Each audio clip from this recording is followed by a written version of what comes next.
been an exciting ride and journey in helping Aviture in the garage build out. I have a unique role as a founder of ThreadWorks, also as an entrepreneur in resident, helping build the team at Aviture and then also the Garage by Aviture. My experience was really working with business owners and commercial real estate developers and just really facilitating a process that was just god-awful. I had a great career. I had one that I was going up the chain, I was getting involved, I was being promoted to vice president, and I drove them absolutely crazy. I was one that I was always asking, why are we doing it this way? And why do we have to go through all these different things? Well, regulation, compliance, and any time there was areas to even get around that, it was always just because. I got promoted to vice president, and I looked at my great coworkers around me, and I saw the next 30 years flash before my eyes.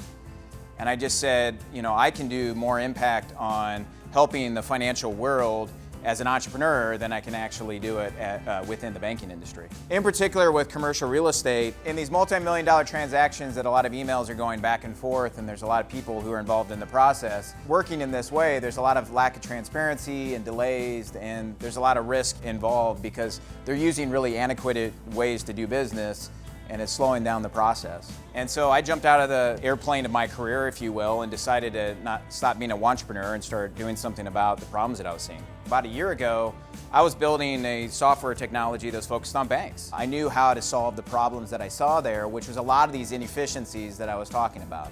Using emails and spreadsheets and checklists to manage these really complex transactions. And I just knew there was a better way. And so went out and started talking up and down all the different people involved in business banking, did a lot of interviews, learned a lot, and then I started talking about a potential solution to a world of commercial development, and they're like, is it ready? And it was just kind of that eureka moment of like, actually, the light bulb turning on of, I'm focused in the wrong area. It took a little time to get there, but realized that it was time to pivot and figuring out it's not about the solution I have in my head, it's what the marketplace is telling me. That was when we decided to pivot away from commercial financial institutions and actually focusing on the customers themselves. Talked through the business plan with the mentorship team at the garage and got market feedback and chose that this is the right way to go, is to refocus our efforts on commercial development. And I can tell you, since we've done that, we've started to gain traction and starting to resonate with customers. But where we're focused now is really helping the documentation workflow that's involved in the commercial real estate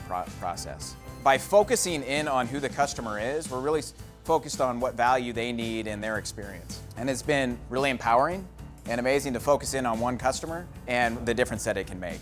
That's my lesson for today, is if you can just shut up and listen to your customers and listen to the value. They were telling me what the value of the product was. We're starting our beta in June, planning on a soft launch phase towards the latter part of summer, and then go to full launch, partnering with Aviture in the garage, and I couldn't have done it without being here. As a business founder and not having the technical expertise to do it, it's been amazing being a part of this team.